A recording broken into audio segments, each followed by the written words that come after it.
31 837 €, c'est le chiffre que j'ai pu générer pour l'une de mes clientes organismes de formation. On a pu générer ce chiffre grâce à un système qui ne nécessite pas forcément d'avoir une grosse communauté. Donc ma cliente n'a pas des millions de followers. Un système qu'on a pu automatiser, un système qui nous permettra d'atteindre des plus hauts chiffres encore à l'avenir. Donc si tu es un organisme de formation, que tu cherches à développer ton centre de formation, à avoir beaucoup plus de clients, ne bouge pas, cette vidéo est faite pour toi. Tout d'abord, c'est important d'expliquer le contexte. C'est un organisme de formation avec qui on travaille depuis bientôt 1 an, donc ça date pas d'hier. La mission avec cet organisme de formation a été très simple. C'était premièrement d'intégrer un nouveau marché avec un produit qui n'existait pas encore sur le marché. Elle voulait sortir une formation qui n'existait pas du tout encore en France à ce moment-là. L'idée, c'était de mettre en place une stratégie d'acquisition qui n'est pas manuelle, qui est automatique et qui peut apporter un minimum de 100 prospects par mois. Pas des prospects qui sont inutiles, vraiment des prospects qui souhaitent avoir des informations pour potentiellement acheter la formation. Donc c'est des prospects qui sont très qualifiés. Et aussi une mise en place d'une équipe de vente pour convertir tous les prospects. Parce que voilà, avoir des prospects, c'est toujours l'objectif numéro 1 au tout début. Mais après, par la suite, vous rendrez vite compte que il faut les appeler, il faut les suivre, il faut faire du follow-up et tout ça nécessite du temps. Donc, si vous n'avez pas forcément une équipe commerciale efficace de mise en place, vous allez perdre beaucoup d'argent. Donc, c'était important qu'une équipe commerciale puisse être mise en place. Et l'objectif qui était visé, c'était de faire 20 000 € par mois dans les 3 prochains mois. L'intégration du nouveau marché, elle s'est faite. Il n'y a pas forcément eu de soucis à ce niveau-là. On a pu intégrer le nouveau marché. Je vais vous expliquer après par la suite. La mise en place d'une stratégie qui apporte des centaines de prospects par mois, ça a pu être fait. Donc vraiment, on a pu générer des milliers de prospects même grâce à cette stratégie d'acquisition.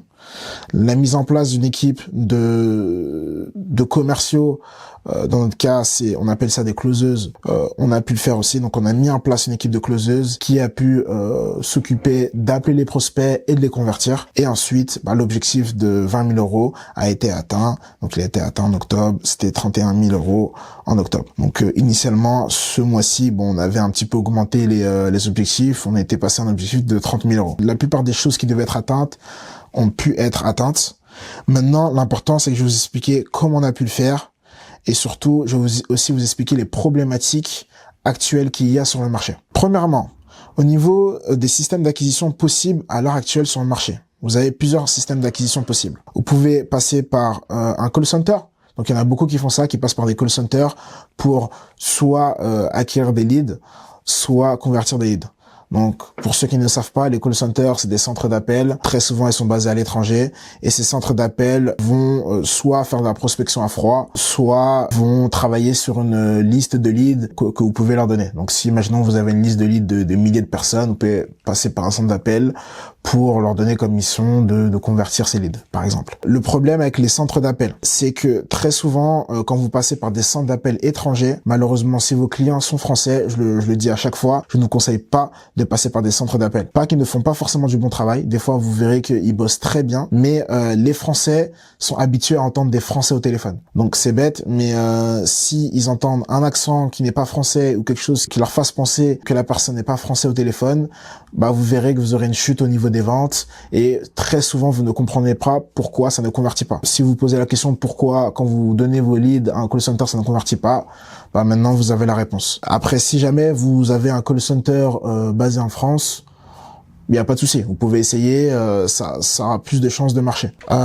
Mais dans tous les cas, si vous passez par des call centers, au pire, je vous conseille vraiment de les mettre sur une mission plus de conversion des leads. Donc, vous leur donnez une base de leads existante et vous leur donnez pour une mission de convertir. Mais si vous passez par des call centers pour l'acquisition de leads, je ne vous conseille pas parce qu'en général, ils vont appeler des leads froids qui n'ont aucun rapport avec votre centre de formation ni même vos formations et ils vont faire de la masse en fait. Ils vont appeler et il y aura peut-être un taux de conversion très faible, mais comme ils font de la masse, ils se disent qu'ils peuvent être rentables sur la quantité. Mais moi, personnellement, je ne vous conseille pas. Ensuite, on a tout ce qui est influence marketing. Donc, influence marketing, vous allez passer par des influenceurs tout simplement. Vous allez payer, par exemple, très souvent, c'est soit vous payez au poste de l'influenceur, soit à la story. Au niveau de l'influence marketing, il faut faire très attention parce qu'il y a plusieurs critères à prendre en compte. Premier critère, forcément, c'est la communauté. Vous n'allez pas payer quelqu'un qui n'a pas de communauté, c'est logique. Mais la communauté ne fait pas tout. Il y a des influenceurs parfois qui peuvent avoir 100 000, 200 000, voire 1 million d'abonnés. C'est pas pour autant que vous allez faire beaucoup de ventes.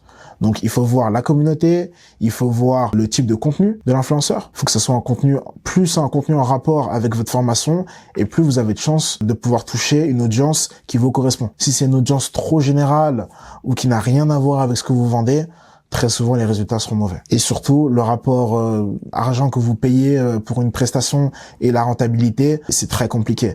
Très souvent, vous pouvez payer parfois 1000, 2000, voire même 5 ou 10 000 euros pour une story de 24 heures d'un influenceur. C'est pas pour autant que vous allez forcément avoir des rentabilités. Avoir une rentabilité plutôt. Donc voilà, faut faire très attention à ce niveau-là. Ensuite, on a la création de contenu. La création de contenu, donc ça peut être fait sur Instagram, sur LinkedIn. Il y en a aussi qui en font sur les groupes Facebook. Et il y a aussi, bon, j'ai pas mis, mais on peut rajouter aussi TikTok. TikTok, vous pouvez faire de la création de contenu sur TikTok. Donc la création de contenu, c'est très bien. En général, moi, je recommande de faire de la création de contenu, mais beaucoup plus pour rassurer les prospects plutôt que pour chercher forcément un objectif d'acquisition client, parce que malheureusement, c'est un petit peu injuste. La création de contenu. Si vous débutez un compte, que vous avez 50, 100 abonnés, vous verrez qu'il sera très très très difficile d'atteindre les 10 000, les 15 000, les 20 000 abonnés. Même si vous postez beaucoup. Donc c'est pour ça que c'est très compliqué la création de contenu, parce que voilà, il y a des personnes qui postent beaucoup et c'est pas pour autant qu'ils ont des grosses communautés. Donc moi je vous conseille vraiment d'utiliser ça pour rassurer les clients. Après, si jamais vous avez déjà une bonne communauté, ça peut être intéressant d'activer plusieurs leviers. Donc vous pouvez rajouter un chatbot sur votre compte Instagram par exemple, pour essayer de générer du lead depuis votre compte Instagram.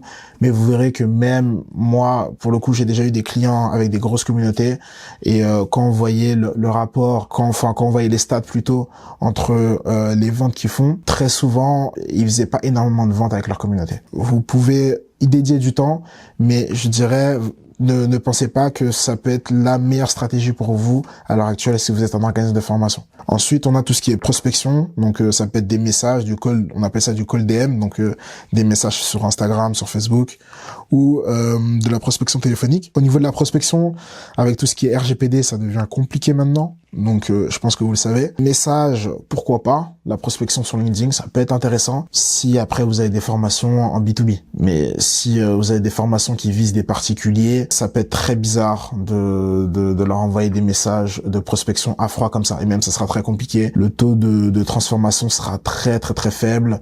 Et aussi, il va falloir penser à énormément de choses comme quelle approche faire, etc. Parce que c'est pas du tout pareil. En B2B encore, ça peut aller, ça peut être intéressant. Parce qu'en B2B, très souvent, vous pouvez directement savoir la problématique de la personne, mais quand c'est pas du B2B, c'est beaucoup plus compliqué. Si vous êtes un CFA par exemple, imaginez-vous, vous n'allez pas envoyer des messages aux élèves en leur incitant à rejoindre votre école. Le message envoyé est pas incroyable, donc je vous le recommande pas forcément. Ensuite, on a tout ce qui est publicité, donc ads, donc on a Facebook Ads, TikTok Ads, Google Ads. Il y a encore d'autres régies publicitaires comme Snapchat, comme Twitter, LinkedIn Ads aussi c'est possible, YouTube Ads c'est possible. Donc voilà, tout ça c'est des régies publicitaires, donc des régies publicitaires payantes. Donc vous payez pour avoir la visibilité. Le défaut à la publicité, c'est que forcément vous payez, donc il vous faut prévoir un petit budget. Mais par contre, l'avantage, il est vraiment exponentiel. Je reviendrai plus en détail sur la publicité pour vous expliquer plus en profondeur. Mais pour faire simple, une fois que vous avez une méthode qui marche, si vous mettez 1 euro dans la machine, vous en sortez 3. C'est assez simple pour vous d'avoir des résultats exponentiels. Vous aurez juste à investir plus de budget pour avoir plus de résultats. Et ensuite, on a tout ce qui est SEO, donc référencement naturel. Donc, c'est le référencement naturel sur Google. C'est le fait d'être positionné sur Google, que ce soit en première page, en deuxième page, en troisième page. Après, ça dépend de comment vous travaillez votre SEO. Donc, le SEO, c'est très bien. Je conseille même de le travailler dès le début. Après, les résultats sont très lents aussi. Faut pas s'attendre à avoir des résultats au bout de 2-3 mois. En général, pour être bien ranké, ça prend au minimum 1 an. Et très souvent, les entreprises, elles ont du mal à être aussi patientes parce que elles ont l'impression de pas avoir de résultats. Sauf que le résultat est juste très long. Donc, c'est pas que vous n'avez pas de résultat si vous faites du SEO, c'est juste que le résultat est long. Mais après, derrière, si vous avez une base solide en SEO, ce qui est intéressant au niveau du SEO, c'est que peu importe ce qui se passe, donc peu importe si vous perdez vos réseaux sociaux, si vous pouvez plus faire de publicité, votre site sera positionné sur Google et vous continuerez à avoir du trafic. Après, bien sûr, le référencement naturel, il y en a beaucoup qui vendent ça comme quelque chose de gratuit, mais de nos jours, ça nécessite quand même un investissement parce que si vous n'avez pas les bonnes pratiques au niveau du référencement naturel, vous serez pas bien positionné sur Google, ou en tout cas vous mettrez énormément de temps. 1 an, c'est la moyenne avec les bonnes pratiques, mais ça peut être encore plus long si vous avez des mauvaises pratiques. Donc voilà. Nous, dans le cas de notre cliente, la méthode qu'on a utilisée, c'était la publicité, donc tout ce qui est ads. Dans notre cas, on a utilisé Facebook Ads. Et je vais vous expliquer pourquoi. Parce que grâce à Facebook Ads, enfin grâce à la publicité de manière générale, j'ai dit Facebook Ads, mais ça peut être la publicité, ça apporte plusieurs avantages. L'avantage numéro 1, c'est de pouvoir tester le marché rapidement. Donc on peut facilement tester le marché, tester une offre. Voilà, si vous avez des doutes sur vos offres, vous avez juste à mettre un peu d'argent en publicité et vous saurez directement si votre offre plaît ou pas. Donc ça c'est quand même intéressant quand on veut intégrer un nouveau marché. On peut avoir un retour sur investissement rapide. Parce que si vous cherchez à avoir par exemple des prospects, c'est pas comme du référencement naturel. Du référencement naturel, ça peut mettre 1 an. La publicité, la semaine du lancement, vous avez directement du résultat. Donc le retour sur investissement est beaucoup plus rapide. La visibilité, vous avez de la visibilité immédiate. Donc ça, c'est l'avantage. Vous pouvez directement toucher toute la France. Le ciblage est beaucoup plus précis. On peut partir de votre persona et vraiment aller toucher votre persona cible. Ça, il y aura aucun souci à ce niveau-là. Et surtout, on peut mesurer les résultats. Parce que c'est très important de prendre ça en compte. Quand vous avez une méthode, une stratégie d'acquisition, ce que vous pouvez mesurer, vous pouvez l'améliorer. Mais ce que vous ne mesurez pas, vous ne pourrez jamais l'améliorer. C'est très important. Qu'est-ce qu'on va pouvoir mesurer comme résultat? On va pouvoir mesurer plusieurs types de choses. On va pouvoir mesurer le nombre de clics. On va pouvoir mesurer l'intérêt. Est-ce que le type de publicité qu'on a mis en place a un intérêt auprès de l'audience? On va pouvoir mesurer le nombre de prospects qu'une publicité génère par rapport au nombre d'argent dépensé. On saura toutes ces statistiques-là, mais très précisément. On saura très précisément, ok, sur cette publicité, vous avez dépensé 100 euros. 100 euros, ça vous a apporté tant de prospects. Et tant de prospects vous a apporté tant d'argent. Ça sera très factuel et très simple d'analyser un retour sur investissement grâce à la publicité. Donc nous, on a choisi ça, la publicité. Je fais un petit disclaimer parce que c'est important. La publicité, c'est très important la publicité, c'est très bien, je veux dire, mais il faut comprendre que c'est très bien avec une offre qui est bonne aussi. Si vous avez une mauvaise offre, c'est pas parce que vous faites de la publicité que ça sera magique. Donc c'est très important de travailler son offre. J'essaierai de faire une vidéo prochainement plus précise sur comment avoir une bonne offre, une offre dite irrésistible. Mais en tout cas, je vais essayer de vous donner quelques points qui pourra vous aiguiller sur qu'est-ce qu'une bonne offre. Donc une bonne offre, en général, c'est une offre qui cible qui a une cible précise. Donc par exemple, évitez tout ce qui est formation générale. Essayez tout le temps à vous nicher, à cibler un seul persona, voire 2, 3 c'est possible, mais essayez tout le temps de cibler au mieux une seule cible. Vous verrez que vous aurez beaucoup plus de résultats. Par exemple, je peux vous donner un exemple. Si vous faites des formations dans le massage, par exemple, ou non, plutôt, si vous avez des formations dans la perte de poids, essayez de cibler formation, perte de poids pour les femmes enceintes. Là, vous avez un angle, là, vous avez un marché, et là, quand vous allez faire vos publicités, toutes les femmes enceintes vont se sentir concernées. Donc, vraiment, essayez à chaque fois d'être le plus précis possible.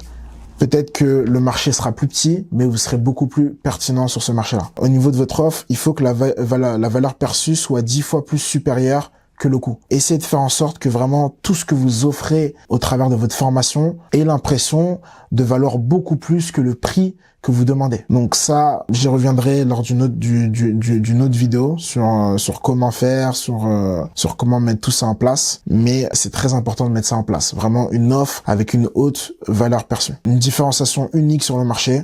Donc vous devez vous différencier, que ça soit par votre accompagnement, que ça soit par les méthodes que vous utilisez, mais essayez d'avoir une différenciation unique. Si par exemple, je sais pas moi, tout le monde a l'habitude de faire ses formations, c'est vraiment un exemple, mais si tout le monde a l'habitude de faire ses formations d'une journée dans une salle et que la formation dure 1 heure, essayez d'arriver sur le marché en proposant une formation qui dure 3 jours en immersion dans un bel endroit. Voilà, c'est vraiment un exemple. C'est bien sûr, c'est pas forcément à prendre à la lettre, mais c'est pour que vous puissiez vous projeter. L'idée, c'est vraiment d'avoir une forte différenciation pour que les gens puissent facilement faire la différence entre vous et vos concurrents. Et aussi une garantie qui réduit le risque. Ça, c'est très important. Par exemple, si vous avez une formation jardinage, imaginons, et que toutes les personnes qui veulent devenir jardinier, leur préoccupation numéro 1, c'est ok, je vais devenir jardinier, mais est-ce que je vais trouver du travail par la suite? Essayez de fournir une garantie par rapport à ça. On vous garantit des entretiens juste après l'obtention de votre certificat, par exemple. C'est encore une fois, c'est un exemple. Mais quand vous avez une forte garantie comme ça, qu'est-ce qui se passe? Si une personne veut suivre votre formation, elle sait que concrètement le risque est faible parce que peut-être qu'elle va payer 1000, 2000 ou 3000 euros pour votre formation, mais elle a 80% de chance de trouver un travail derrière parce que directement vous proposez des entretiens à la suite de votre formation. Donc tout ça, c'est vraiment très important de réfléchir à tout ça lors de la mise en place de votre offre. Parce que si vous avez une bonne offre, vous aurez un haut taux de closing, un haut taux de personnes qui achèteront votre formation. Si votre offre est bof, vous verrez que même si vous avez des centaines, des milliers de prospects, vous vendrez pas. Et des fois, c'est pas parce que c'est les gens qui ne comprennent pas, c'est plutôt parce que votre offre est tout simplement pas assez réfléchie, pas assez précise, pas assez bonne. Pour en revenir à ce qu'on a mis en place avec la cliente, donc nous on a mis en place des pubs. Au niveau des pubs, nous dans notre système, dans notre manière de faire, très souvent, ce qu'on fait, c'est que au sein de l'agence, on aime bien faire des vidéos. Donc on fait beaucoup de vidéos. On fait aussi des visuels, mais avec des vidéos, on peut transmettre beaucoup plus d'émotions, on peut aller beaucoup plus en profondeur sur ce qu'on veut dire. Alors que sur un visuel, par exemple, si on dit formation pour les jardiniers, voilà, c'est clair.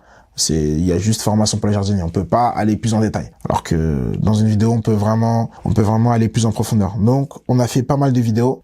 L'idée, c'était de faire des vidéos où on allait toucher plusieurs cibles. Donc, on a travaillé le script, on a travaillé l'angle, on a vraiment essayé de faire plusieurs vidéos différentes pour pouvoir toucher tout un tas de personnes différentes. Pour les personnes qui n'ont pas forcément l'habitude de faire des publicités, moi, ce que je vous conseille, bon, ça, c'est le niveau 1, niveau marketing, mais c'est d'essayer de faire de segmenter les publicités que vous faites. Par exemple, vous pouvez faire parfois des publicités qui ont un but purement publicitaire. Là, comme j'ai mis par exemple axe vente, donc c'est purement publicitaire. Vous pouvez essayer des publicités avec un axe plus expérience client.